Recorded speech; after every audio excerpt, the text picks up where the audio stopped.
Good evening from Washington University in St. Louis, Missouri. I'm Gwen Eiffel of the NewsHour and Washington Week on PBS.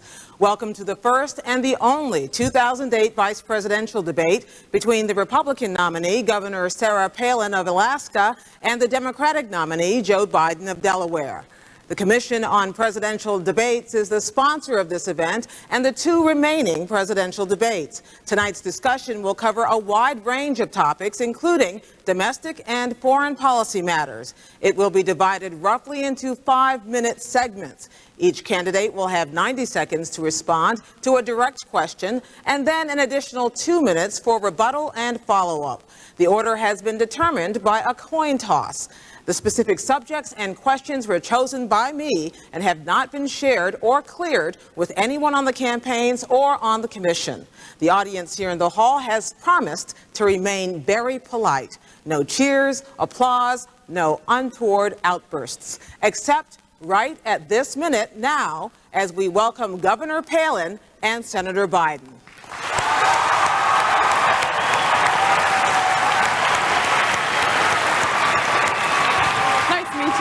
Hey, can I call you Joe? Okay, good. Thank you. Thank you, Gwen. Thank you. Thank you. Thank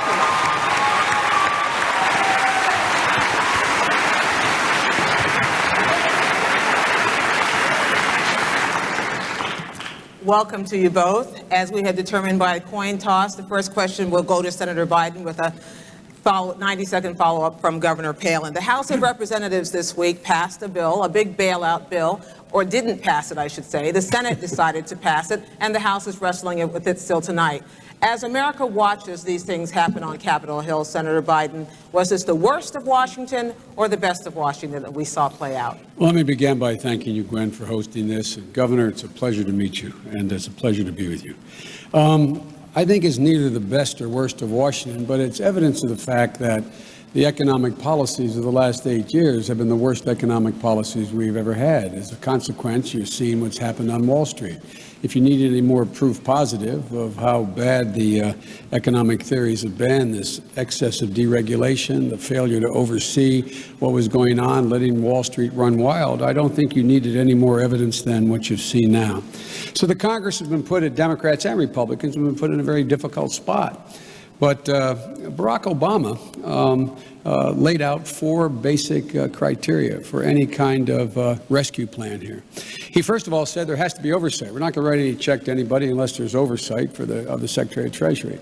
He secondly said you have to focus on homeowners and folks on Main Street. Thirdly, he said that if you have to treat the taxpayers like investors in this case. And lastly, what you have to do is make sure the CEOs don't benefit from this, because this could end up in the long run people making money off of this rescue plan. And so a consequence of that, it brings us back to maybe the fundamental disagreement between Governor Palin and me and Senator McCain and Barack Obama. And that is that we're going to fundamentally change the focus of the economic policy. We're going to focus on the middle class, because it's when the middle class is growing, the economy grows and everybody does well, not just focus on the wealthy in corporate America. Thank you, Senator. Governor Palin? Thank you, Gwen, and I think the Commission also, we appreciate this privilege of being able to be here and speak with Americans. You know, I think a good barometer here as we try to figure out, has this been a good time or a bad time in America's economy, is go to a kid's soccer game on Saturday and turn to any parent there on the sideline and ask them, how are you feeling about the economy? And I'll bet you're going to hear some fear in that parent's voice. Fear regarding the few investments that some of us have in the stock market. Did we just take a major hit with those investments? Fear about how are we going to afford to send our kids to college? A fear as small business owners, perhaps how we're going to borrow any money to increase inventory or hire more people. The barometer there, I think, is going to be resounding, that our economy is hurting and the federal government has not provided the sound oversight that we need and that we deserve, and we need reform to that end. Now, John McCain, thankfully, has been one representing reform. 2 years ago, remember, it was John McCain who pushed so hard with the Fannie Mae and Freddie Mac reform measures. He sounded that warning bell.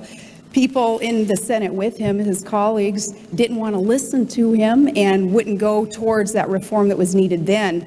I think that the alarm has been heard, though, and there will be that greater oversight, again, thanks to John McCain's bipartisan efforts that he was so instrumental in bringing folks together over this past week, even suspending his own campaign to make sure he was putting obsessive politics aside and putting the country first.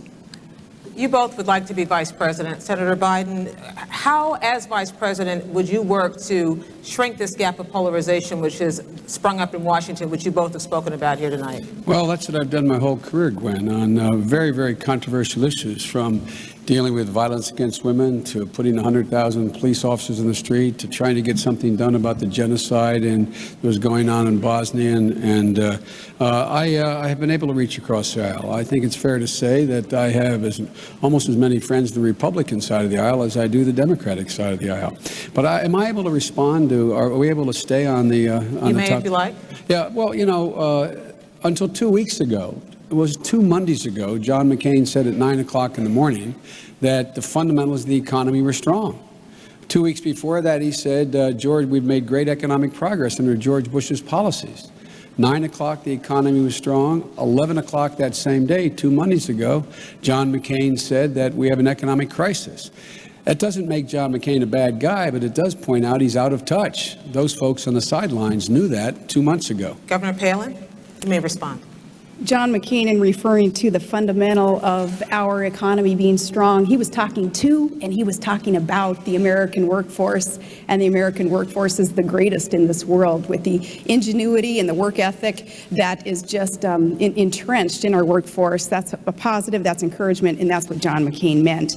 Now, what I've done as a governor and as a mayor is truly had that track record of reform, and I've joined this team that is a team of mavericks with John McCain, also with his track record of reform, where we're known for putting partisan politics aside to just get the job done.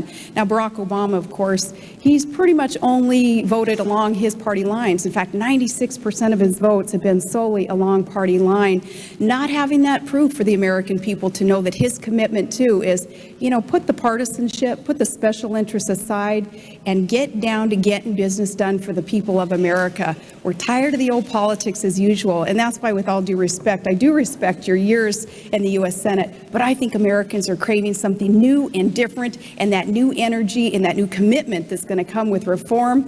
I think that's why we need to send the maverick from the Senate and put him in the White House, and I'm happy to join him there. Governor, Senator, neither of you really answered that last question about what you would do as vice president. I'm going to come back to that throughout the evening to try to see if we can look forward as well. Now, let's talk about this. The next question is to talk about the subprime lending meltdown. Who do you think was at fault? I start with you, Governor Palin. Was it the greedy lenders? Was it the risky homebuyers who shouldn't have been buying a home in the first place? And what should you be doing about it? Darn right, it was the predator lenders who tried to talk Americans into thinking that it was smart to buy a $300,000 house if we could only afford a $100,000 house. There was deception there, and there was greed, and there is corruption on Wall Street, and we need to stop that. Again, John McCain and I, that commitment that we have made, and we're going to follow through on that, getting rid of that corruption. One thing that Americans do at this time also, though, is let's commit ourselves, just everyday American people, Joe Sixpack, hockey moms across the nation. I think we need to band together and say, never again. Never will we be exploited and taken advantage of again by those who are managing our money and loaning us these dollars. We need to make sure that we demand from the federal government strict oversight of those entities in charge of our investments and our savings. And we need also to not get ourselves in debt. Let's do what our parents told us before we probably even got that first credit card. Don't live outside of our means. We need to make sure that as individuals, we're taking personal responsibility through all this. It's not the American people's fault that the economy is hurting like it is, but we have an opportunity to learn a heck of a lot of good lessons through this and say, never again will we be taken advantage of. Senator. Well, Gwen, 2 years ago, Barack Obama warned about the subprime mortgage crisis. John McCain said shortly after that in December he was surprised there was a subprime mortgage problem. John McCain, while Barack Obama was warning about what we had to do, was literally giving an interview to the Wall Street Journal saying that I'm always for cutting regulations. We let Wall Street run wild. John McCain, and he's a good man, but John McCain thought that the answer is that tried and true Republican response, deregulate.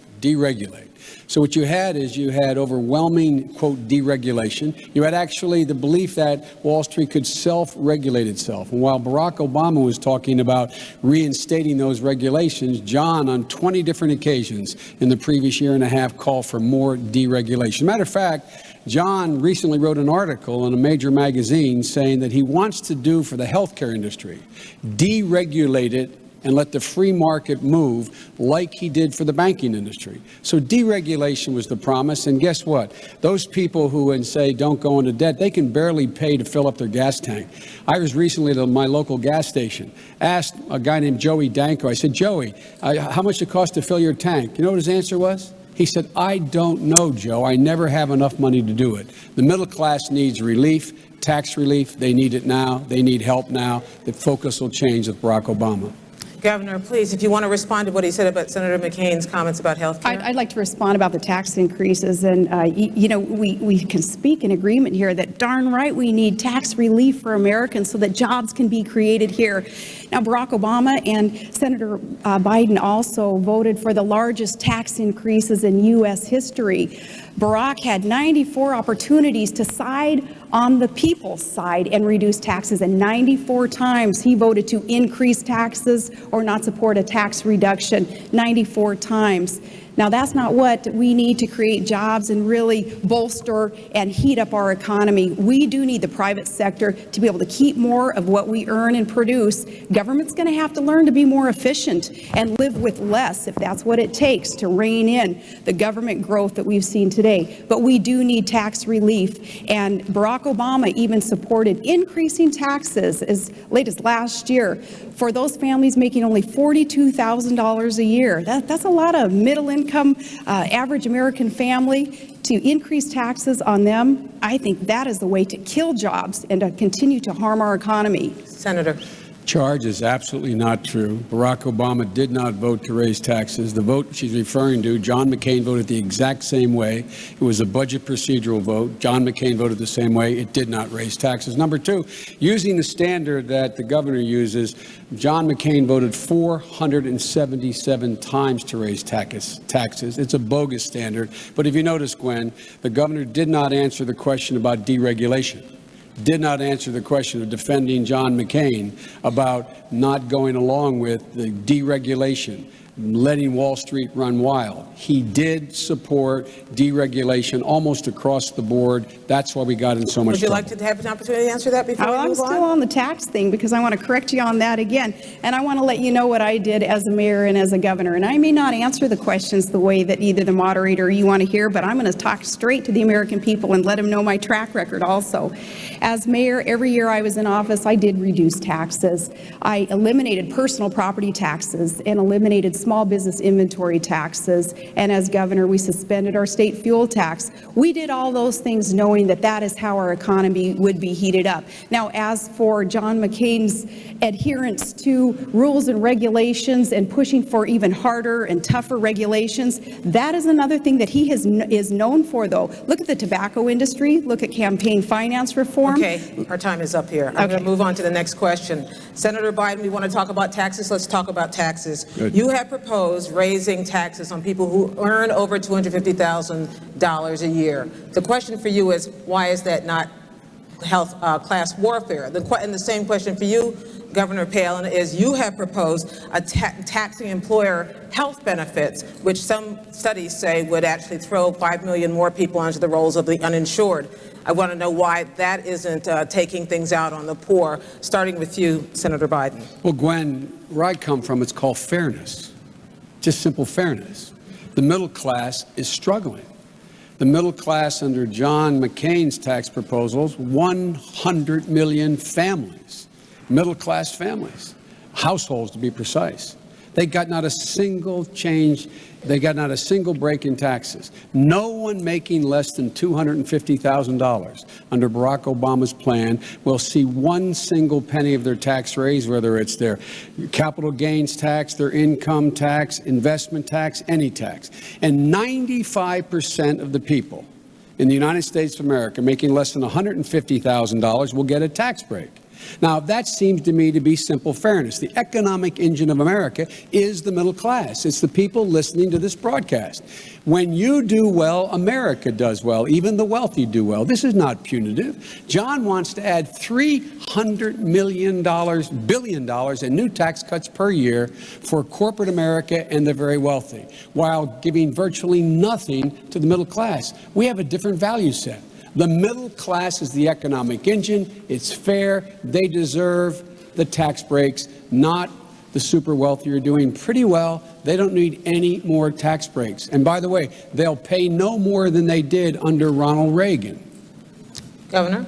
I do take issue with some of the principle there with that redistribution of wealth principle that seems to be espoused by you. But when you talk about Barack's plan to tax increase affecting only those making $250,000 a year or more, you're forgetting the millions of small businesses that are going to fit into that category. So they're going to be the ones paying higher taxes, thus resulting in fewer jobs being created and less productivity. Now, you said recently that higher taxes or asking for higher taxes or paying higher taxes is patriotic. In the middle class of America, which is where Todd and I have been, all of our lives, that's not patriotic. Patriotic is saying, government, you're not always the solution. In fact, too often you're the problem. So government, lessen the tax burden on the private sector and on our families and get out of the way and let the private sector and our families grow and thrive and prosper. An increased tax formula that Barack Obama is proposing, in addition to nearly $1 trillion in new spending that he's proposing, is the backwards way of trying to grow our economy. Governor, are you interested in defending Senator McCain's health care plan?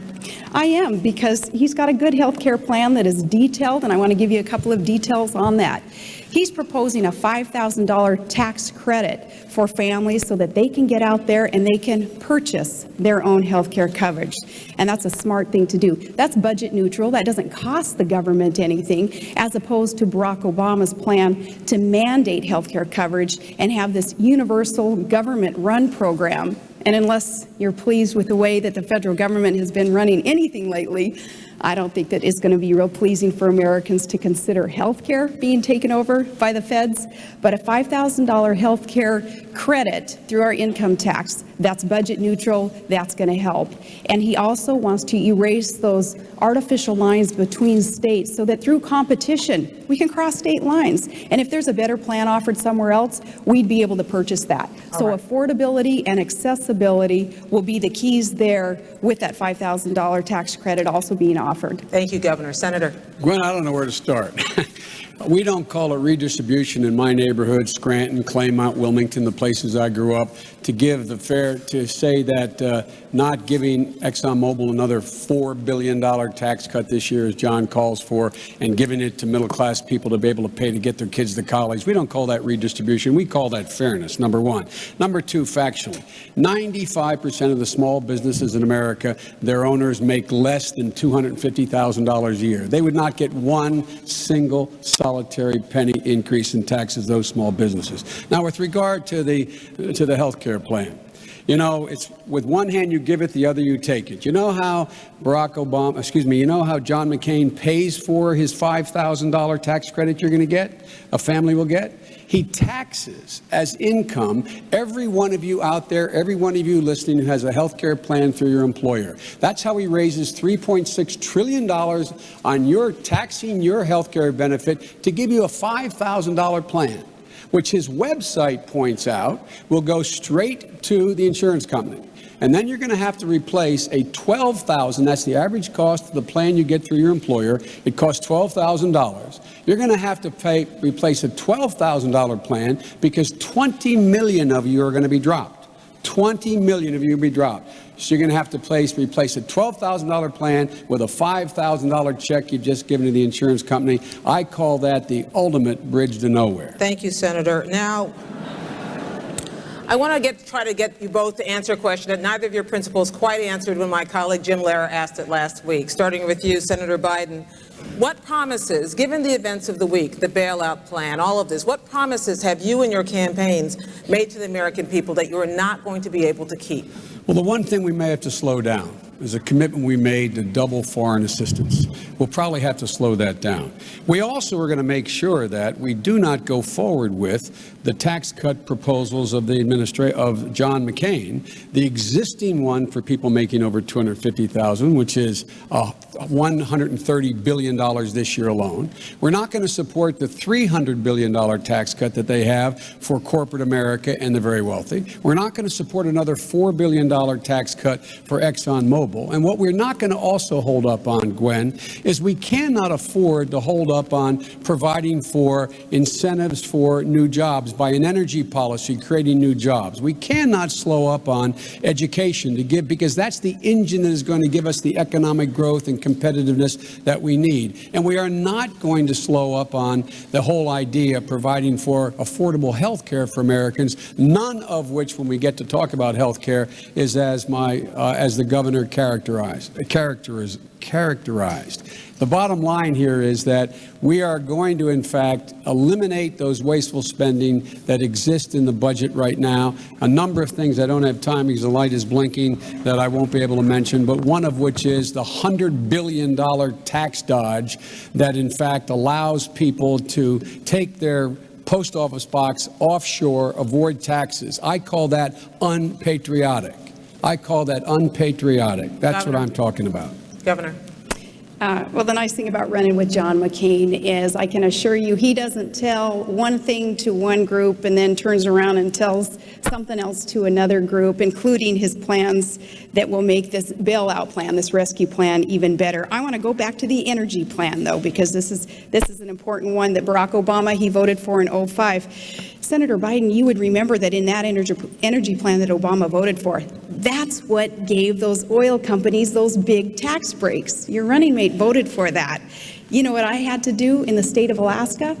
I had to take on those oil companies and tell them, no, any of the greed there that has been kind of instrumental, I guess, in their mode of operation, that wasn't going to happen in my state. And that's why Tillerson at Exxon and Mulva at ConocoPhillips, bless their hearts, they're doing what they need to do as corporate CEOs, but they're not my biggest fans, because what I had to do up there in Alaska was to break up a monopoly up there and say, the people are going to come first, and we're going to make sure that we have value given to the people of Alaska with those resources, and those huge tax breaks aren't coming to the big multinational corporations anymore, not when it adversely affects the people who live in a state, and in this case, in a country, who should be benefiting at the same time. So it was Barack Obama who voted for that energy plan that gave those tax breaks to the oil companies that I then had to turn around as a governor of an energy producing state and kind of undo in my own area of expertise, and that's energy. So, Governor, as Vice President, there is nothing that you have promised as a candidate that you wouldn't take off the table because of this financial crisis we're in? There is not, and how long have I been at this? Like 5 weeks? So there hasn't been a whole lot that I've promised except to do what is right for the American people, put government back on the side of the American people, stop the greed and corruption on Wall Street, and the rescue plan has got to include that massive oversight that Americans are expecting and deserving. And I don't believe that John McCain has made any promise that he would not be able to keep either. Senator. Again, let's talk about the tax breaks. Barack Obama voted for an energy bill because for the first time it had real support for alternative energy. When there were separate votes on eliminating the tax breaks for the oil companies, Barack Obama voted to eliminate them. John did not. And let me just ask a rhetorical question. If John really wanted to eliminate them, why is he adding to his budget an additional $4 billion in tax cut for ExxonMobils of the world that, in fact, already have made $600 billion since 2001? And look, I agree with the governor. She imposed a windfall profits tax up there in Alaska. That's what Barack Obama and I want to do. We want to be able to do for all of you Americans, give you back $1,000 like she's been able to give back money to her folks back there. But John McCain will not support a windfall profits tax. They've made $6 $600 billion since 2001, and John McCain wants to give them all by itself, separate, no additional bill, all by itself, another $4 billion tax cut. If that is not proof of what I say, I'm not sure what can be. So I hope the governor is able to convince John McCain to support our windfall profits tax, which she supported in Alaska, and I give her credit for it. Next question, Governor Palin, still on the economy. Last year, Congress passed a bill that would make it more difficult for debt-strapped mortgage holders to declare bankruptcy to get out from under that debt. This is something that John McCain supported. Would you have? Yes, I would have. But here again, there have been so many changes in the conditions of our economy in just even these past weeks, as there has been more and more revelation made aware now to Americans about the corruption and the greed on Wall Street. We need to look back even 2 years ago, and we need to be appreciative of John McCain's call for reform with Fannie Mae, with Freddie Mac, with the mortgage lenders too, who were starting to really kind of rear that head of abuse, and the colleagues in the Senate weren't going to go there with them. So we have John McCain to thank for at least warning people, and we also have John McCain to thank for bringing in a bipartisan effort people to the table so that we can start putting politics aside, even putting a campaign aside, and just do what's right to fix this economic problem that we are in. It is a crisis. It's a toxic mess, really, on Main Street that's affecting Wall Street. And now we have to be ever vigilant and also making sure that credit markets don't seize up. That's where the Main Streeters like me, that's where we would really feel the effects. Senator Biden, you voted for this bankruptcy bill. Senator Obama voted against it. Some people have said that mortgage holders really paid the price. Well, mortgage holders didn't pay the price. Only 10% of the people who have been affected by this whole switch from Chapter 7 to Chapter 13. It gets complicated, but the point of this, Barack Obama saw the glass as half empty. I saw it as half full. We disagreed on that, and 85 senators voted one way and 15 voted the other way. But here's the deal. Barack Obama pointed out 2 years ago that there was a subprime mortgage crisis and wrote to the Secretary of Treasury. And he said, you better get on the stick here. You better look at it. John McCain said as early as last December, quote, I'm paraphrasing, I'm surprised about this subprime mortgage crisis, number one. Number two, with regard to bankruptcy now, Gwen, what we should be doing now, and Barack and Obama and I support it, we should be allowing bankruptcy courts to be able to readjust not just the interest rate you're paying on your mortgage to be able to stay in your home, but be able to adjust the principal that you owe. The principal that you owe. That would keep people in their homes, actually help banks by keeping it from going under. But John McCain, as I understand it, I'm not sure of this, but I believe John McCain and the governor don't support that. There are ways to help people now, and the ways that we are offering are not being supported by the Bush administration, nor do I believe by John McCain and Governor Palin. Governor Palin, is that so? That is not so, but because that's just a quick answer, I want to talk about, again, my record on energy versus your ticket's energy ticket also. I think that this is important to come back to with that energy policy plan, again, that was voted for in '05. When we talk about energy, we have to consider the need to do all that we can to allow this nation to become energy independent. It's a nonsensical position that we are in when we have domestic supplies of energy all over this great land, and East Coast politicians who don't allow energy producing states like Alaska to produce these, to tap into them, and instead we're relying on foreign countries to produce for us. We're circulating about $700 billion a year into foreign countries, some who do not like America. They certainly don't have our best interests at heart. Instead of those dollars circulating here, creating tens of thousands of jobs and allowing domestic supplies of energy to be tapped into and to start flowing into these very, very hungry markets. Energy independence is the key to this nation's future, to our economic future, and to our national security. So when we talk about energy plans, it's not just about who got a tax break and who didn't, and we're not giving oil company tax breaks, but it's about a heck of a lot more than that. Energy independence is the key to America's future. Governor, I'm happy to talk to you in this next section about energy issues. Let's talk about climate change. What is true and what is false about what we have heard, read, discussed, debated about the causes of climate change? Yeah, well, as the nation's only Arctic state and being the governor of that state, Alaska feels and sees impacts of climate change more so than any other state, and we know that it's real. I'm not one to attribute every activity of man to the changes in the climate. There is something to be said also for man's activities, but also for the cyclical temperature changes on our planet.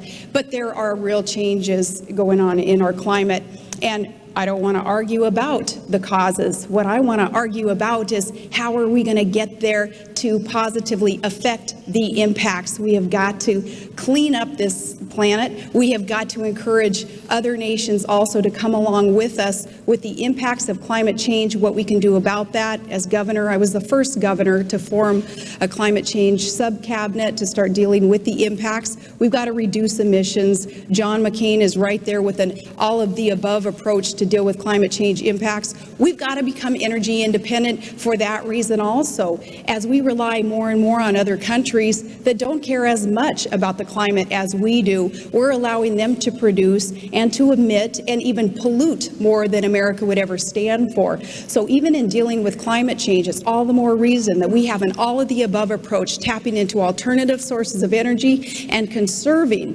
fuel, conserving our petroleum products and our hydrocarbons so that we can clean up this planet and deal with climate change. Senator, what is true and what is false about the causes? Well, I think it is man-made.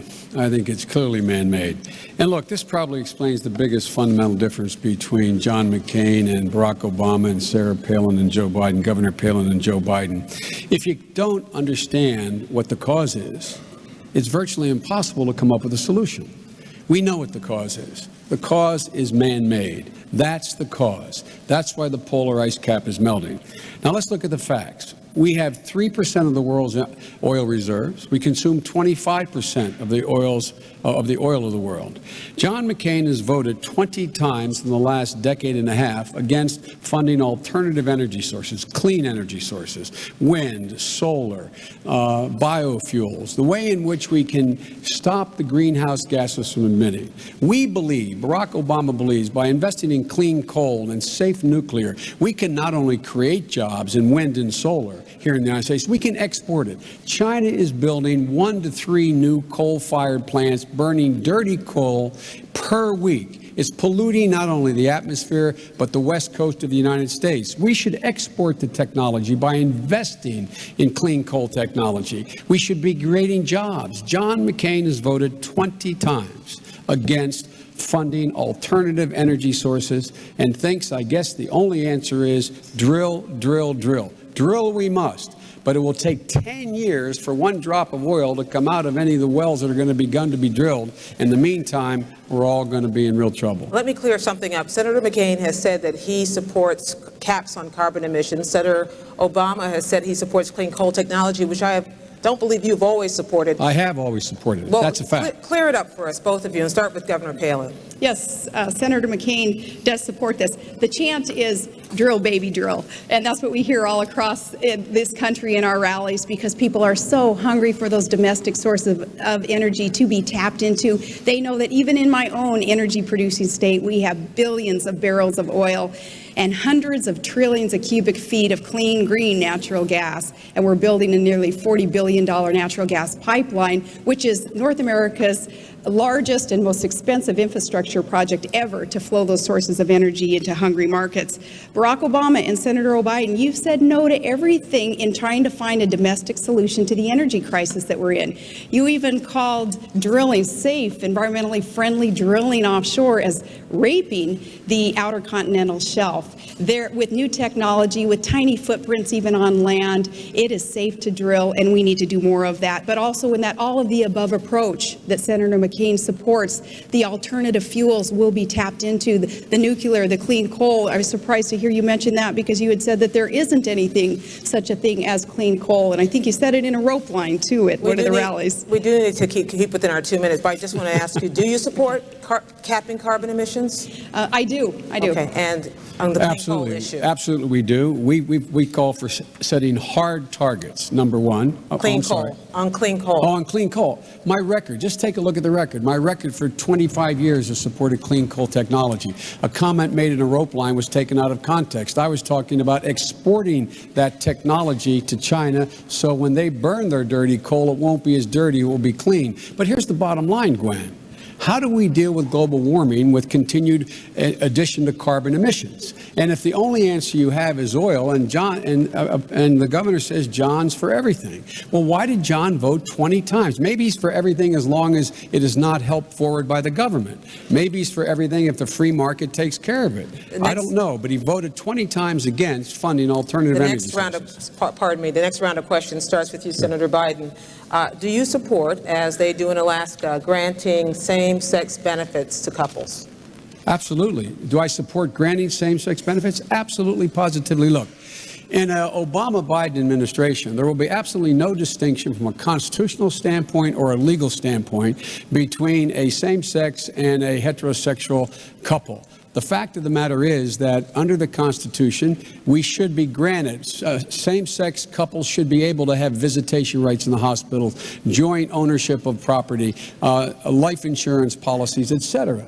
That's only fair. It's what the Constitution calls for. And so we do support making sure that committed couples in the same-sex marriage are guaranteed the same constitutional benefits as it relates to their property rights, their rights of visitation, their rights of insurance, their rights of ownership, as heterosexual couples do. Governor, would you support expanding that beyond Alaska to the rest of the nation? Well, not if it goes closer and closer towards redefining the traditional definition of marriage between one man and one woman. And unfortunately, that's sometimes where those steps lead. But I also want to clarify if there's any kind of suggestion at all from my answer that I would be anything but tolerant of adults in America choosing their partners, choosing relationships that they deem best for themselves. You know, I am tolerant, and I have a very diverse family and group of friends, and even within that group you would see some who may not agree with me on this issue, some very dear friends who don't agree with me on this issue. But in that tolerance also, no one would ever propose, not in a McCain Palin administration, to do anything to prohibit, say, visitations in a hospital or contracts being signed, negotiated between parties. But I will tell Americans straight up that I don't support defining marriage as anything but between one man and one woman. And I think through nuances we could go round and round about what that actually means. But I'm being as straight up with Americans as I can in my non-support for anything but a traditional definition of marriage. Let's try to avoid nuance, Senator. Do you support gay marriage? No. Barack Obama nor I support redefining from a civil side what constitutes marriage. We do not support that. That is basically a decision to be able to be left to the faith and people who practice their faith determination what you call it. The bottom line, though, is, and I'm glad to hear the governor, I take her at her word, obviously, that she thinks there should be no civil rights distinction, none whatsoever, between a committed gay couple and a committed heterosexual couple. If that's the case, we really don't have a difference. Is that what you said? Your question to him was whether he supported gay marriage, and my answer is the same as his, and it is that I do not. Wonderful. You agree. On that note, let's move to foreign policy. Okay. You both have sons who are in Iraq or on their way to Iraq. You, Governor Palin, have said that you would like to see a real clear plan for an exit strategy. What should that be, Governor?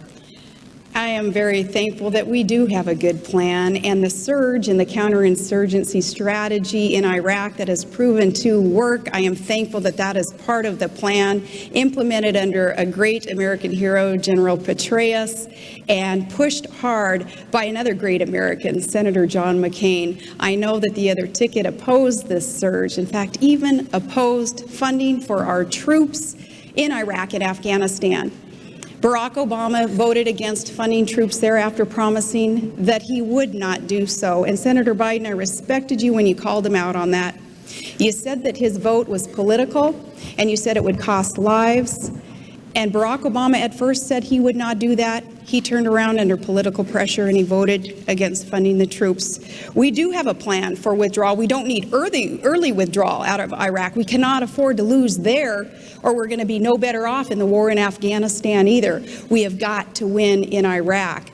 And with the surge that has worked, we're now down to pre-surge numbers in Iraq. That's where we can be. We can start putting more troops in Afghanistan as we also work with our NATO allies who are there strengthening us. And we need to grow our military. We cannot afford to lose against al-Qaeda and the Shia extremists who are still there, still fighting us. But we're getting closer and closer to victory, and it would be a travesty if we quit now in Iraq. Senator. Gwen, with all due respect, I didn't hear a plan. Barack Obama's offered a clear plan. Shift responsibility to the Iraqis over the next 16 months, draw down our combat troops. Ironically, the same plan that Maliki, the Prime Minister of Iraq, and George Bush are now negotiating. The only odd man out here, only one left out, is John McCain, number one. Number two, with regard to Barack Obama not, quote, funding the troops, John McCain voted the exact same way. John McCain voted against funding the troops because the amendment he voted against, had a timeline in it to draw down American troops. And John said, I'm not going to fund the troops if, in fact, there was a timeline. Barack Obama and I agree fully and completely on one thing. You've got to have a timeline to draw down the troops and shift responsibility to the Iraqis. We're spending $10 billion a month, while the Iraqis have an $80 billion surplus. Barack says it's time for them to spend their own money, have the 400,000 military we've trained for them begin to take their own responsibility, and gradually over 6 months, 16 months withdraw. John McCain, this is a fundamental difference between us. We will end this war. For John McCain, there is no end in sight to end this war. Fundamental difference. We will end this war. Governor. Your plan is a white flag of surrender in Iraq, and that is not what our troops need to hear today, that's for sure, and it's not what our nation needs to be able to count on. You guys oppose the surge works. Barack Obama still can't admit the surge works. We'll know when we're finished in Iraq, when the Iraqi government can govern its people, and when the Iraqi security forces can secure its people. And our commanders on the ground will tell us when those conditions have been met. And Maliki and the Taliban also, in working with us, are knowing again that we're getting closer and closer to that point, that victory that's within sight. Now, you said regarding Senator McCain's military policies there, Senator Biden, that you supported a lot of these things. In fact, you said that you wanted to run, you'd be honored to run with him on the ticket. And that's an indication, I think, of some of the support that you had, at least until you became the VP pick here. You also said that Barack Obama was not ready to be commander-in-chief. And I know, again, that you opposed the move that he made to try to cut off funding for the troops, and I respect you for that. I don't know how you can defend that position now, but I know that you know, especially with your son in the National Guard, and I have great respect for your family also, and the honor that you show our military. Barack Obama, though, another story there. Anyone, I think, who can cut off funding for the troops after promising not to, that's another story. Senator Biden. John McCain voted to cut off funding for the troops. Let me say that again. John McCain voted against an amendment containing $1.6 billion that I had gotten to get MRAPs, those things that are protecting this, the governor's son, and pray God, my son, and a lot of other sons and daughters. He voted against it. He voted against it, the funding, because he said the amendment had a timeline in it to end this war, and he didn't like that. But let's get straight who has been right and wrong. John McCain and Dick Cheney said, when I was saying we would not be greeted as liberators, we would not, this war would take a decade, not a day, not a week, not 6 months. We would not be out of there quickly. John McCain was saying the Sunnis and Shias got along with each other without reading the history of the last 700 years. John McCain said there'd be enough oil to pay for this. John McCain has been dead wrong. I love him. As my mother would say, God love him, but he's been dead wrong on the fundamental issues relating to the conduct of the war. Barack Obama has been right. They're the facts. Let's move on to Iran and Pakistan. I'm curious about what you think, starting with you, Senator Biden. Which is the greatest threat? a nuclear Iran or an unstable Pakistan? Explain why. Well, they're both extremely dangerous. I always have focused, as you know, Gwen, I've been focusing on for a long time, along with Barack, on Pakistan. Pakistan already has nuclear weapons. Pakistan already has deployed nuclear weapons. Pakistan's weapons can already hit Israel and the Mediterranean. Iran getting a nuclear weapon would be very, very destabilizing. They are not close to getting a nuclear weapon that's able to be deployed. So they're both very dangerous. They'd both be game changers. But look, here's what the fundamental problem I have with John's policy about terror and stability. John continues to tell us that the central war on the front on terror is in Iraq. I promise you, if an attack comes in the homeland, it's going to come, as our security services said, it's going to come from al-Qaeda planning in the hills of Afghanistan and Pakistan. That's where they live. That's where they are. That's where it will come from. And right now, that resides in Pakistan. A stable government needs to be established. We need to support that democracy by helping them not only with their military, but with their governance as well as their economic well-being. There have been 7,000 madrasas built along that border. We should be helping them build schools to compete for those hearts and minds of the people in the region so that we are actually able to take on terrorism. And by the way, that's where bin Laden lives, and we will go at him if we have actionable intelligence. Governor, nuclear Pakistan, unstable Pakistan, nuclear Iran, which is the greater threat? Both are extremely dangerous, of course. And as for who termed that central war on terror being in Iraq, it was General Petraeus and al-Qaeda. Both leaders there, and it's probably the only thing that they're ever going to agree on, but that it was a central war on terror is in Iraq. You don't have to believe me or John McCain on that. I would believe Petraeus and that leader of al-Qaeda. Nuclear armed, especially Iran, is so extremely dangerous to consider. They cannot be allowed to acquire nuclear weapons, period. Israel is in jeopardy, of course, when we're dealing with Ahmadinejad as a leader of Iran. Iran claiming that Israel is, he termed it a stinking corpse, a country that should be wiped off the face of the earth. Now, a leader like Ahmadinejad, who is not sane or stable when he says things like that, is not one whom we can allow to acquire nuclear energy, nuclear weapons. Ahmadinejad, Kim Jong-il, the Castro brothers, others who are dangerous dictators are ones that Barack Obama has said he would be willing to meet with without preconditions being met first.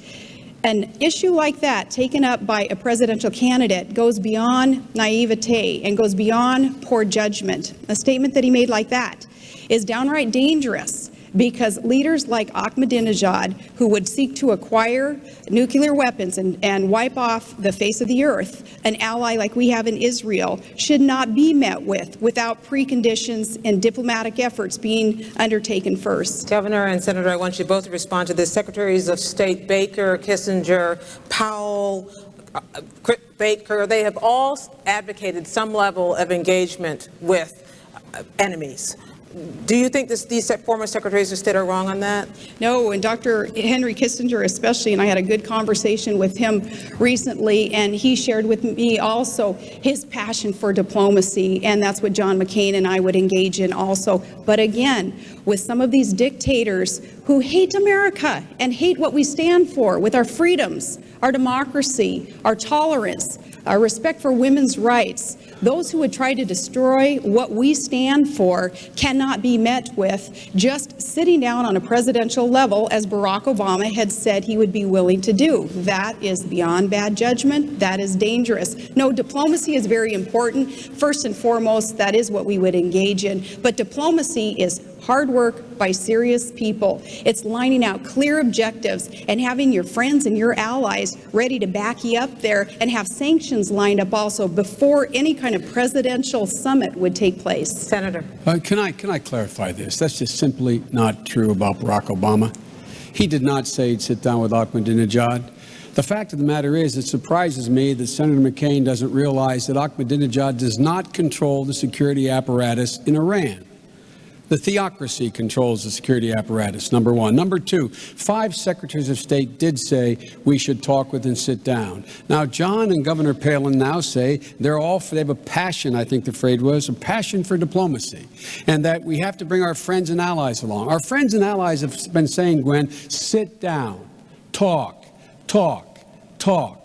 Our friends and allies have been saying that. 5 secretaries of state, 3 of them Republicans. And John McCain has said he would go along with an agreement, but he wouldn't sit down. Now, how do you do that when you don't have your administration sit down and talk with the adversary? And look what President Bush did. After 5 years, he finally sent a high-ranking diplomat to meet with the highest-ranking diplomats in Iran, in Europe, to try to work out an arrangement. Our allies are on that same page. And if we don't go the extra mile in diplomacy, what makes you think the allies are going to sit with us? And last point I'll make, John McCain said as recently as a couple weeks ago, he wouldn't even sit down with the government of Spain, a NATO ally that has troops in Afghanistan with us now. I find that incredible.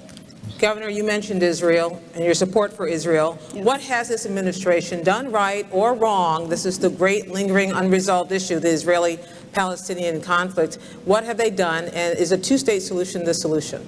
A two-state solution is the solution, and Secretary Rice, having recently met with leaders on one side or the other there, also still in these waning days of the Bush administration, trying to forge that peace, and that needs to be done, and that will be top of an agenda item also under a McCain-Palin administration. Israel is our strongest and best ally in the Middle East. We have got to assure them that we will never allow a second Holocaust, despite, again, warnings from Iran and any other country that would seek to destroy Israel, that is what they would like to see. We will support Israel, a two-state solution, building our embassy also in Jerusalem, those things that we look forward to being able to accomplish with this peace-seeking nation. And they have a track record of being able to forge these peace agreements. They succeeded with Jordan. They succeeded with Egypt. I'm sure that we're going to see more success there also. It's got to be a commitment of the United States of America, though, and I can promise you in a McCain-Palin administration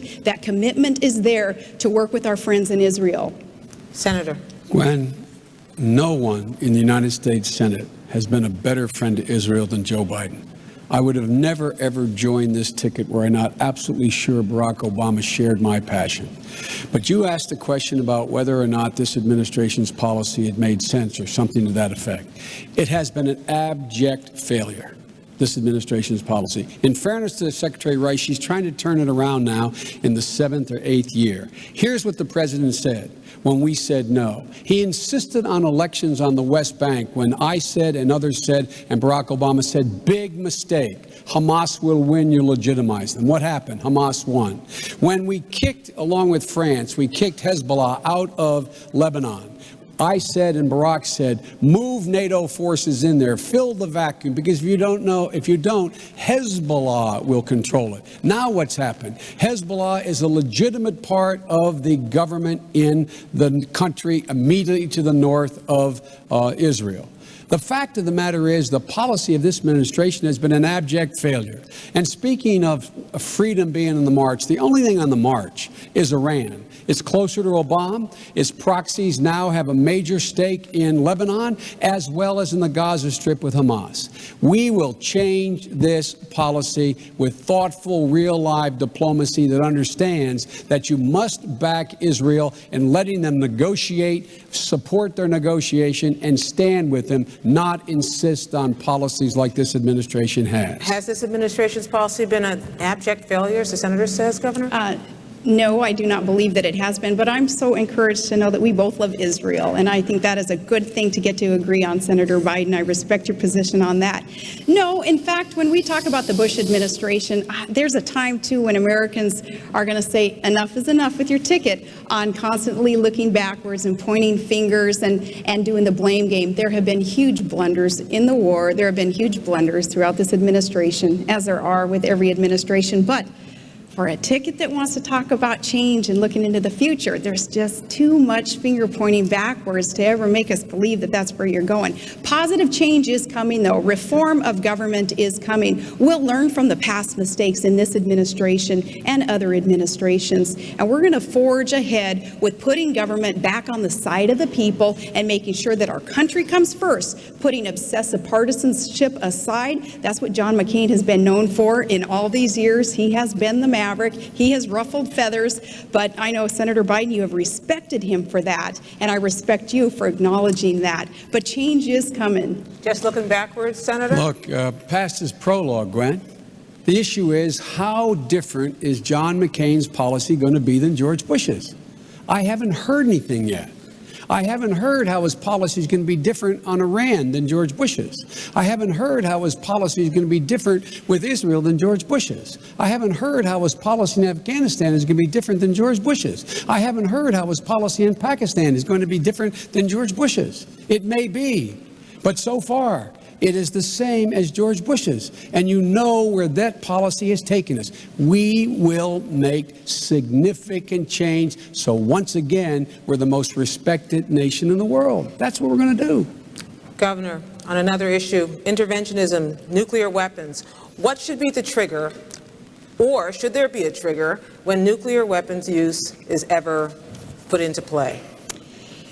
Nuclear weaponry, of course, would be the be-all, end-all of just too many people and too many parts of our planet, so those dangerous regimes, again, cannot be allowed to acquire nuclear weapons, period. Our nuclear weaponry here in the U.S. is used as a deterrent, and that's a safe, stable way to use nuclear weaponry. But for those countries, North Korea also under Kim Jong-il, we have got to make sure that we're putting the economic sanctions on these countries and that we have friends and allies supporting us in this to make sure that leaders like Kim Jong-il and Ahmadinejad are not allowed to acquire, to proliferate, or to use those nuclear weapons. It is that important. Can we talk about Afghanistan real quick also, though? Certainly. Okay, I'd like to just really quickly mention there, too, that when you look back and you say that the Bush administration's policy on Afghanistan perhaps would be the same as McCain, and that's not accurate. The surge principles, not the exact strategy, but the surge principles that have worked in Iraq need to be implemented in Afghanistan also, and that perhaps would be a difference with the Bush administration. Now, Barack Obama had said that all we're doing in Afghanistan is air raiding villages and killing civilians. And such a reckless comment, an untrue comment, again, hurts our cause. That's not what we're doing there. We're fighting terrorists, and we're securing democracy, and we're building schools for children there so that there is opportunity in that country also. There will be a big difference there, and we will win in Afghanistan also. Senator, you may talk about nuclear use if you like, and also about Afghanistan. I'll talk about both. With Afghanistan, facts matter, Gwen. The fact is that our commanding general in Afghanistan said today that the surge principles used in Iraq will not, well, let me say this again now. Our commanding general in Afghanistan said the surge principle in Iraq will not work in Afghanistan. Not Joe Biden, our commanding general of Afghanistan. He said we need more troops, we need government building, we need to spend more money on the infrastructure in Afghanistan. Look, we have spent more money, we spend more money in 3 weeks on combat in Iraq than we spent on the entirety of the last 7 years that we have been in Afghanistan building that country. Let me say it again. 3 weeks in Iraq, 7 years or 6.5 years in Afghanistan. Now, that's number one. Number two, with regard to arms control and weapons, nuclear weapons require a nuclear arms control regime. John McCain voted against the comprehensive nuclear test ban treaty that every Republican has supported. John McCain has opposed amending the nuclear test ban treaty with an amendment to allow for inspections. John McCain has not been the kind of supporter for dealing with, and let me put it another way, my time's almost up. Barack Obama, first thing he did when he came to the United States Senate, new senator, reached across the aisle to my colleague Dick Lugar, a Republican, and said, we've got to do something about keeping nuclear weapons out of the hands of terrorists. They put together a piece of legislation that, in fact, was serious and real. Every major, I shouldn't say every, on the two at least that I named, I know that John McCain has been opposed to extending the arms control regime in the world. Governor. Well, first, McClellan did not say definitively that the surge principles would not work in Afghanistan, certainly accounting for different conditions in that different country, and conditions are certainly different. We have NATO allies helping us for one, and even the geographic differences are huge. But the counterinsurgency principles also could work in Afghanistan. McClellan didn't say anything opposite of that. The counterinsurgency strategy going into Afghanistan, clearing, holding, rebuilding the civil society and the infrastructure can work in Afghanistan. And those leaders who are over there, who have also been advising George Bush on this, have not said anything different but that. Senator.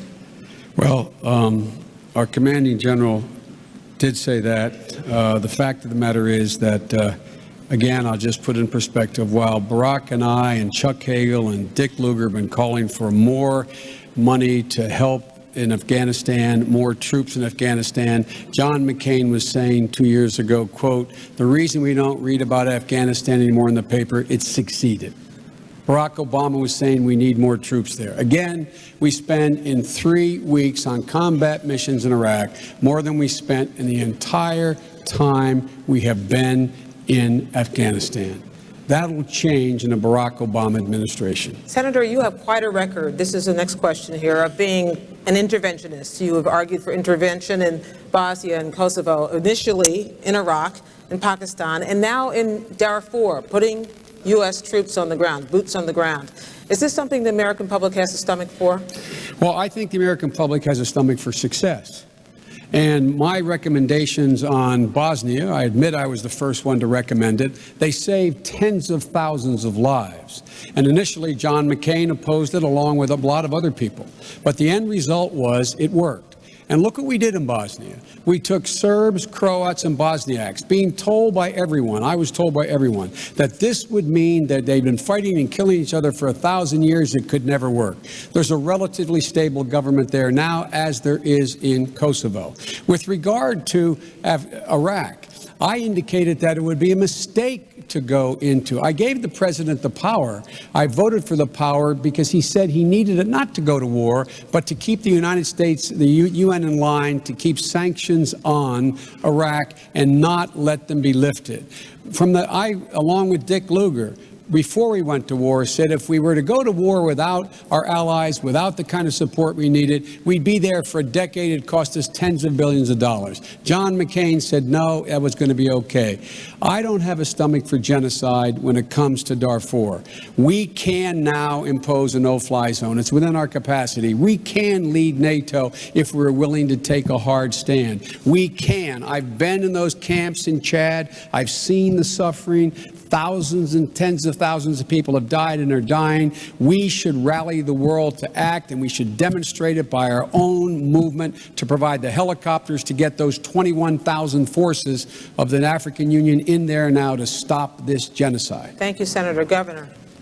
Oh, man, it's so obvious that I'm a Washington outsider and someone just not used to the way you guys operate, because here you voted for the war and now you oppose the war. You're one who says, you know, as so many politicians do, I was for it before I was against it, or vice versa. Americans are craving that straight talk and just want to know, hey, if you voted for it, tell us why you voted for it. And it was a war resolution. And you had supported John McCain's military strategies pretty adamantly until this race. And you had opposed very adamantly Barack Obama's military strategy, including cutting off funding for the troops that attempt all through the primary. And I watched those debates, and so, you know, I remember what those were all about. But as for Darfur, we can agree on that also. support of the no-fly zone, making sure that all options are on the table there. Also, America is in a position to help. What I've done in my position to help as the governor of a state that's pretty rich in natural resources, we have a $40 billion investment fund, a savings fund called the Alaska Permanent Fund. When I and others in the legislature found out that we had some millions of dollars in Sudan, we called for divestment through legislation of those dollars to make sure we weren't doing anything that would be seen as condoning the activities there in Darfur. That legislation hasn't passed yet, but it needs to, because all of us as individuals and as humanitarians and as elected officials should do all that we can to end those atrocities in that region of the world. Is there a line that should be drawn about when we decide to go in? Absolutely. There is a line that should be drawn.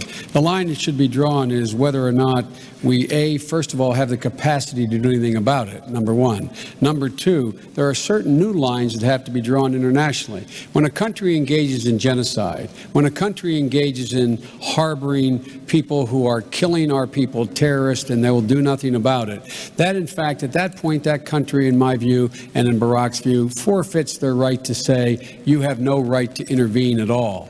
The truth of the matter, though, is that let's go back to John McCain's strategy. I never supported John McCain's strategy on the war. John McCain said exactly what Dick Cheney said. Go back and look at Barack Obama's statements and mine. Go look at JoeBiden.com contemporaneously. Held hearings in the summer before we went to war, saying if we went to war, we would not be greeted as liberators. We would have a fight between the Sunnis and Shias. We would be tied down for a decade. It would cost us hundreds of billions of dollars. John McCain was saying the exact opposite.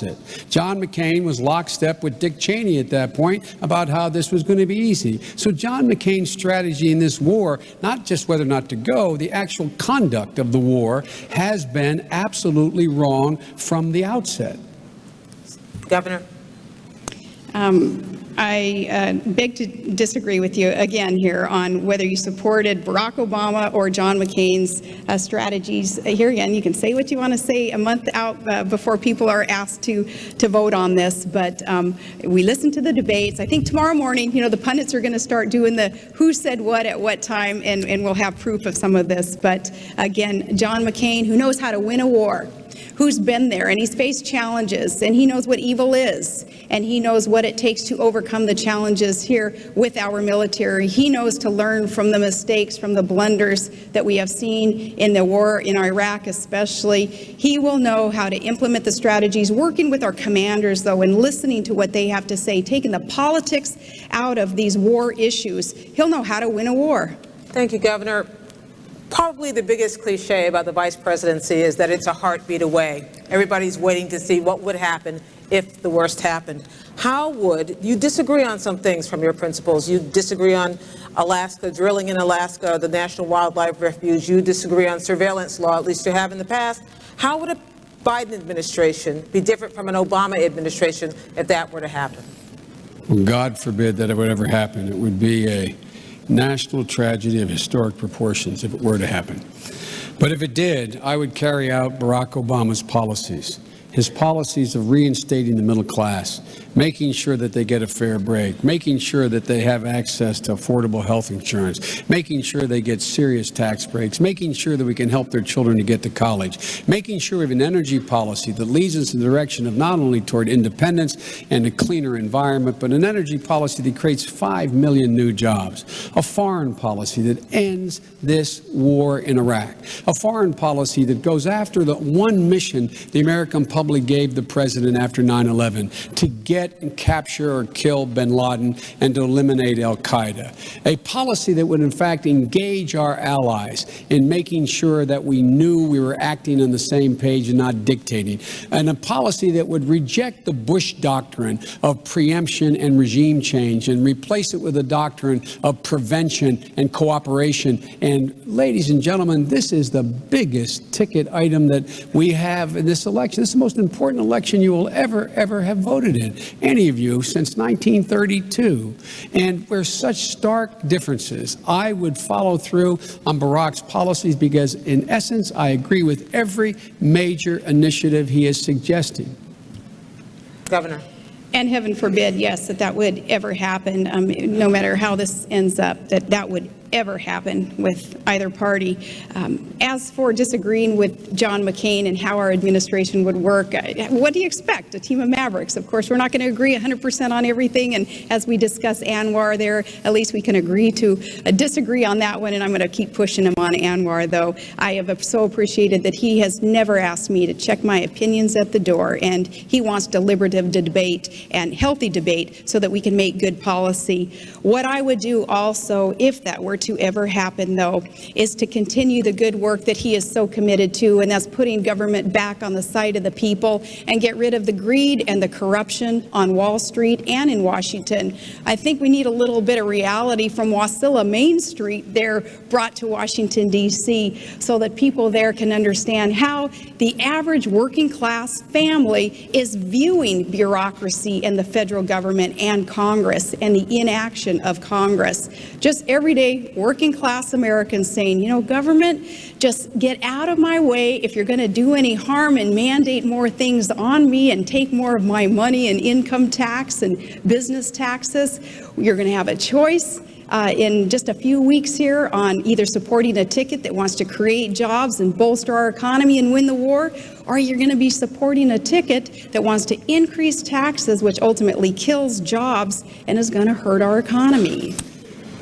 Can I respond? Look, Please. All you got to do is go down Union Street with me in Wilmington and go to Katie's restaurant or walk into Home Depot with me where I spend a lot of time, and you ask anybody in there whether or not the economic and foreign policy of this administration has made them better off in the last 8 years. And then ask them whether there's a single major initiative that John McCain differs with the president on taxes, on Iraq, on Afghanistan, on the whole question of how to help education, on the dealing with health care. Look, the people in my neighborhood, they get it. They get it. And they know they've been getting the short end of the stick. So walk with me in my neighborhood. Go back to my old neighborhood in Claymont, in Old Steel Town, or go up to Scranton with me. These people know the middle class has gotten the short end. The wealthy have done very well. Corporate America has been rewarded. It's time we change it. Barack Obama will change it. Governor. Say it ain't so, Joe. There you go again, pointing backwards again, though. You prefaced your whole comment with the Bush administration. Now, doggone it, let's look ahead and tell Americans what we have to plan to do for them in the future. You mentioned education, and I'm glad that you did. I know that education you are passionate about, and with your wife being a teacher for 30 years, and God bless her, her reward is in heaven, right? I say, too, with education, America needs to be putting a lot more focus on that, and our schools have got to be really ramped up in terms of the funding that they are deserving. Teachers needed to be paid more. I come from a house full of school teachers. My grandma was. My dad, who's in the audience today, he's a school teacher, had been for many years. My brother, who I think is the best school teacher in the year, and there's a shout out to all those third graders at Gladyswood Elementary School. You get extra credit for watching this debate. Education in America has been, in some sense, in some of our states, just accepted to be a little bit lax. And we have got to increase the standards. No Child Left Behind was implemented, is not doing the job, though. We need flexibility in No Child Left Behind. We need to put more of an emphasis on the profession of teaching. We need to make sure that education in either one of our agendas, I think, absolute top of the line. My kids as public school participants right now, it's near and dear to my heart. I'm very, very concerned about where we're going in education, and we've got to ramp it up and put more attention in that arena. Everybody gets extra credit tonight. We're going to move on to the next question. Governor, you said in July that you would have to, someone would have to explain to you exactly what it is the vice president does every day. You, Senator, said you would not be vice president under any circumstances. Now, maybe this was just what was going on at the time. But tell us now, looking forward, what it is that you think the vice presidency is worth now. Okay, in my comment there, it was a lame attempt at a joke, and yours was a lame attempt at a joke too, I guess, because nobody got it. Of course we know what a vice president does. They didn't get yours or mine. Which one didn't they get? Mine. No.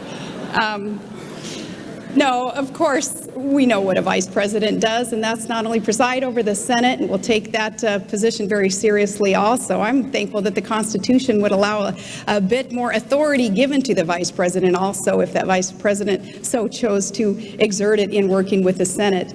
And making sure that we are supportive of the president's policies, and making sure, too, that our president understands what our strengths are. John McCain and I have had good conversations about where I would lead with his agenda, and that is energy independence in America and reform of government overall, and then working with families of children with special needs. That's near and dear to my heart also. And in those arenas, John McCain has already tapped me and said, that's where I want you. I want you to lead. And I said, I can't wait to get there and go to work with you. Senator. Gwen, I hope we'll get back to education, because I don't know any government program that John is supporting, not early education, more money for it. The reason No Child Left Behind was the money was left behind. We didn't fund it, but we can get back to that, I assume. With regard to the role of the vice president, I had a long talk, as I'm sure the governor did, with her principal, in my case with Barack. And let me tell you what Barack asked me to do. I have a history of getting things done in the United States Senate. John McCain would acknowledge that. My record shows that. On controversial issues, I would be the point person for the legislative initiatives in the United States Congress for our administration. I would also, when asked if I wanted a portfolio, my response was no. But Barack Obama indicated to me he wanted me with him to help him govern. So every major decision he'll be making, I'll be sitting in the room to give him my best advice. He's president, not me. I'll give my best advice. And one of the things he said early on when he was choosing, he said he'd pick someone who had an independent judgment and wouldn't be afraid to tell him if he disagreed. That is sort of my reputation, as you know. So I look forward to working with Barack and playing a very constructive role in his presidency, bringing about the kind of change this country needs. Governor, you mentioned a moment ago that the Constitution might give the vice president more power than it has in the past. Do you believe, as Vice President Cheney does, that the executive branch does not hold complete sway over the office of the vice presidency? That is, it is also a member of the legislative branch? Well, our founding fathers were very wise there in allowing through the Constitution much flexibility there in the office of the vice president, and we will do what is best for the American people in tapping into that position and ushering in an agenda that is supportive and cooperative with the president's agenda in that position.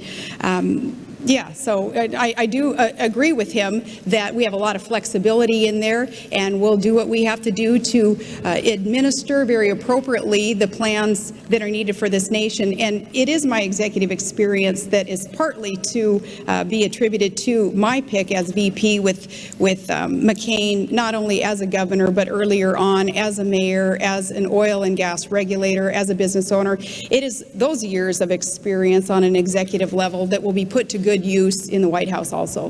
Vice President Cheney interpretation of the vice presidency? Vice President Cheney's been the most dangerous vice president we've had probably in American history.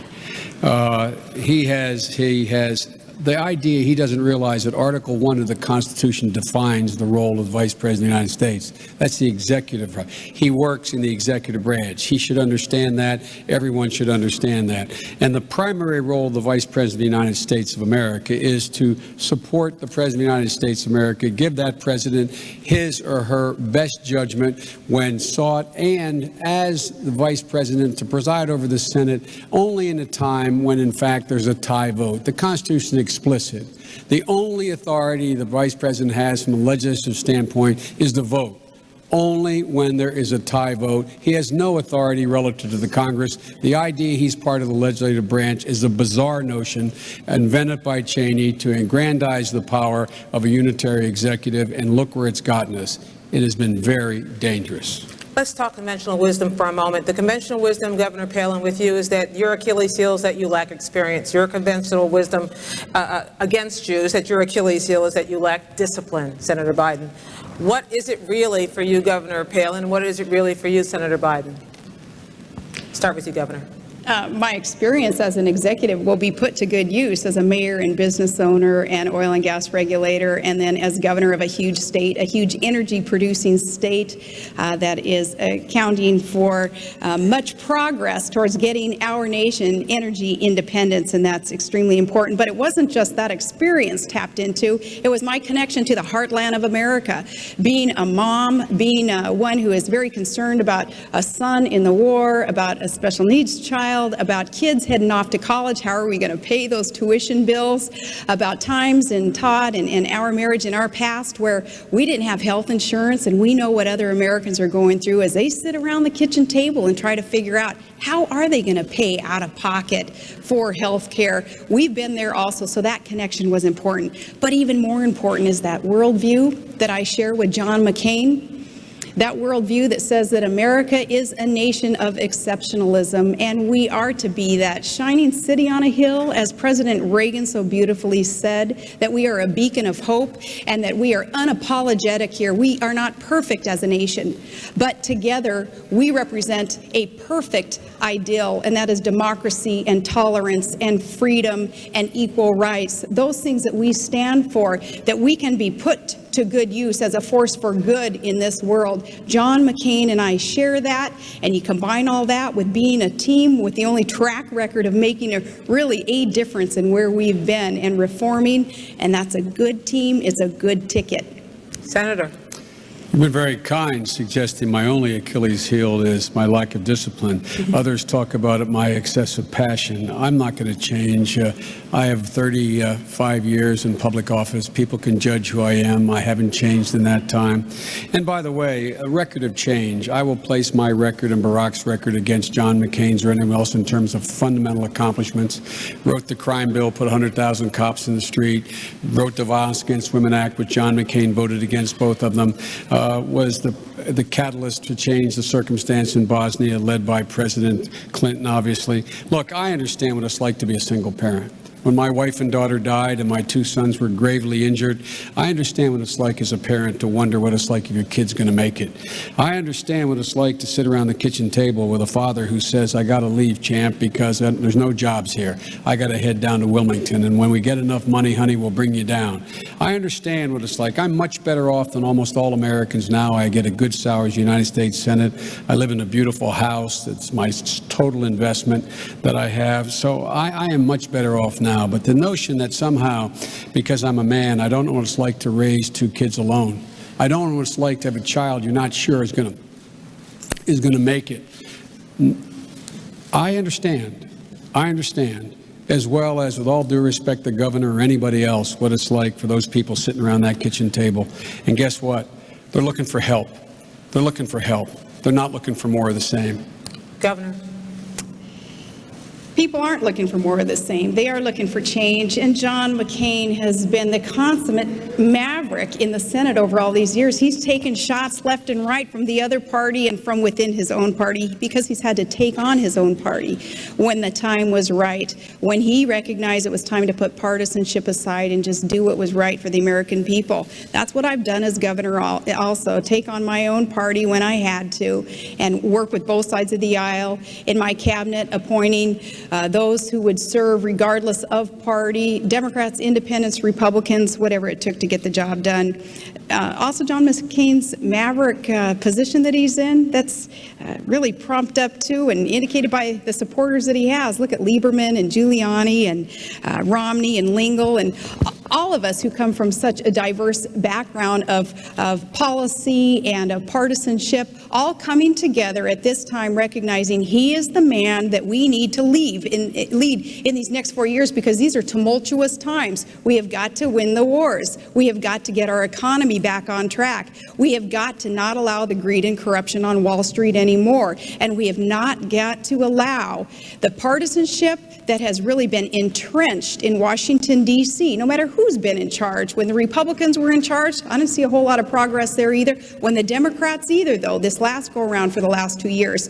Change is coming, and John McCain is the leader of that reform. I'll be very brief. Can I respond to that? Look, Please. the maverick, let's talk about the maverick John McCain is. And again, I love him. He's been a maverick on some issues, but he has been no maverick on the things that matter to people's lives. He voted 4 out of 5 times for George Bush's budget, which put us $500 billion in debt this year and over $3 trillion in debt since he's got there. He has not been a maverick in providing health care for people. He voted against including another 3.6 million children in coverage of the existing health care plan when he voted in the United States Senate. He's not been a maverick when it comes to education. He has not supported tax cuts and significant changes for people being able to send their kids to college. He's not been a maverick on the war. He's not been a maverick on virtually anything that generally affects the things that people really talk about around their kitchen table.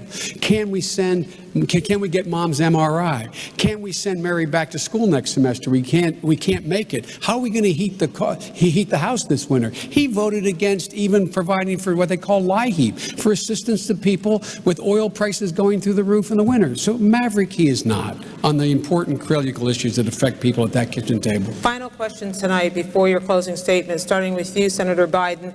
Can you think of a single issue, and this is to cast light for people who are just trying to get to know you in your final debate, your only debate of this year.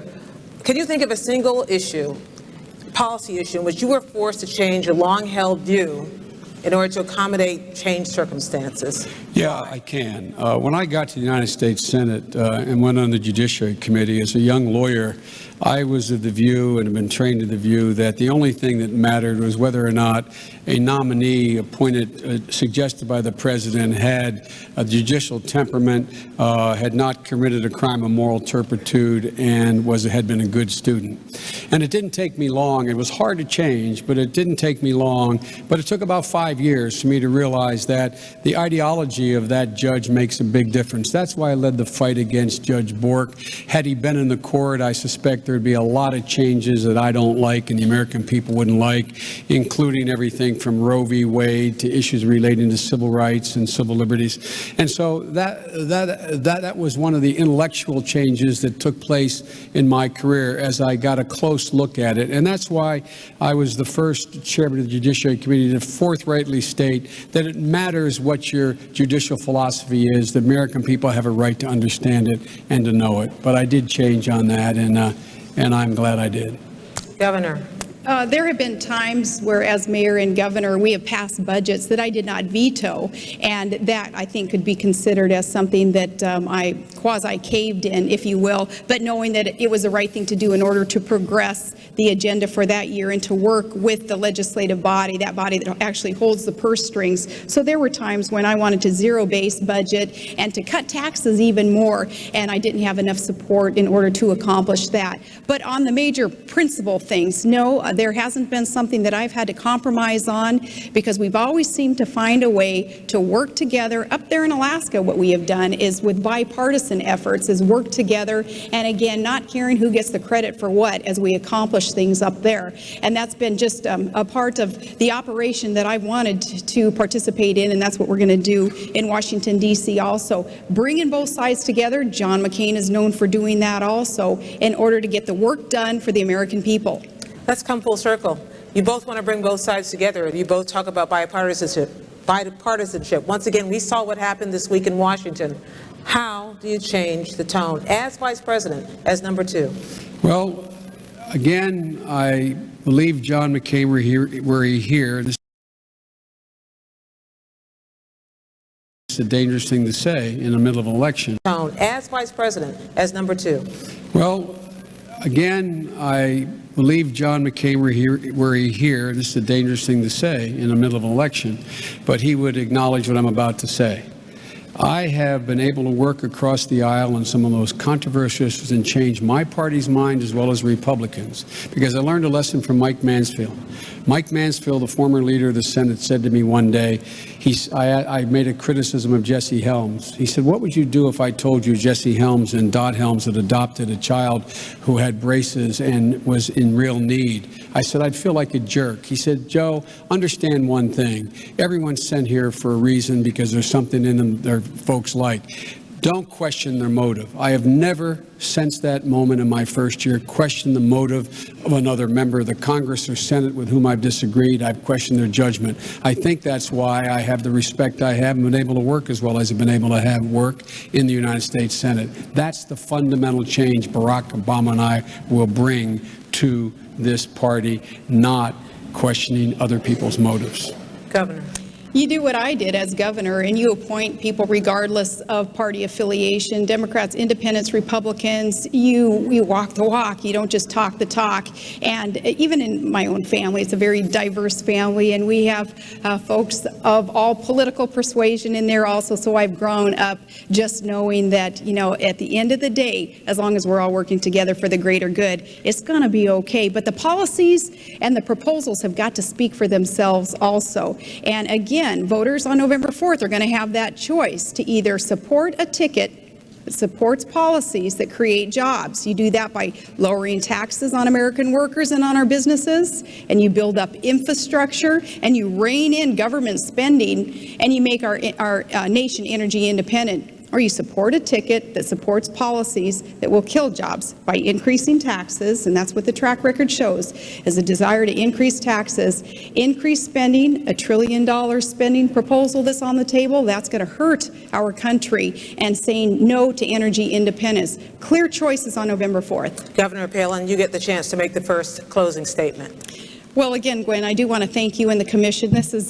such an honor for me, and I appreciate, too, Senator Biden, getting to meet you finally also and getting to debate with you, and I would like more opportunity for this. I like being able to answer these tough questions without the filter even of the mainstream media kind of telling viewers what they've just heard. I'd rather be able to just speak to the American people like we just did, and it's so important that the American people know of the choices that they have on November 4th. I want to assure you that John McCain and I, we're going to fight for America. We're going to fight for the middle class, average, everyday American family like mine.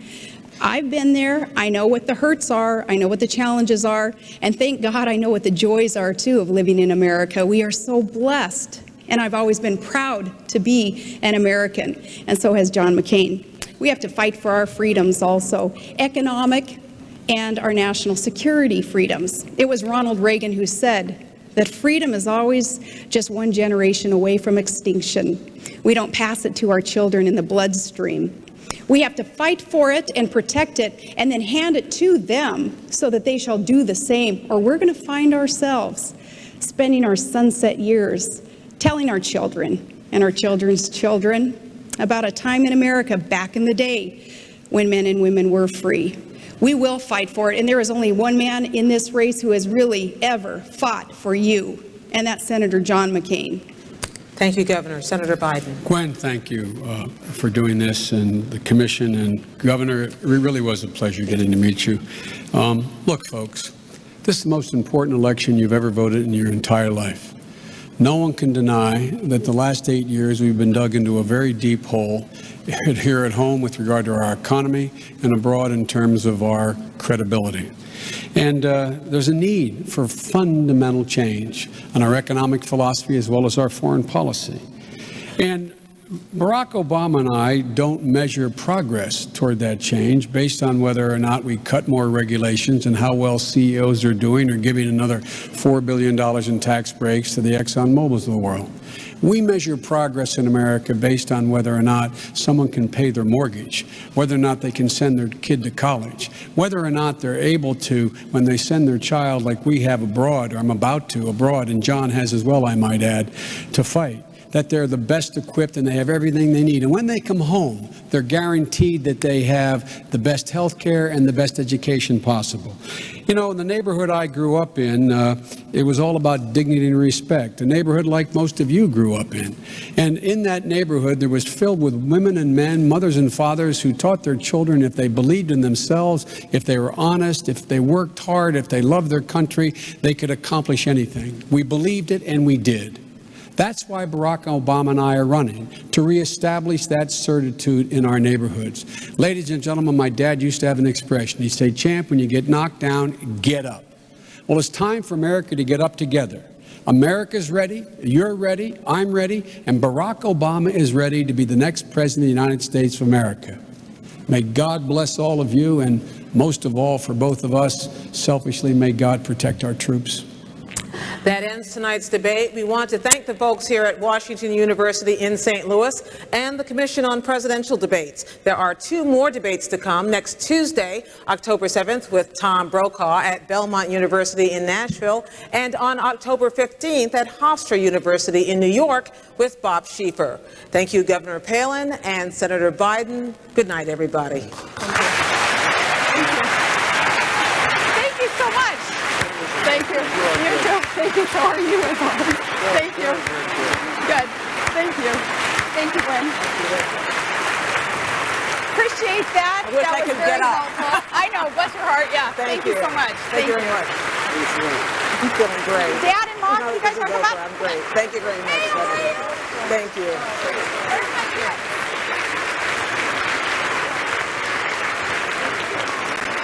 My wife, too. So nice to meet you. Thank you.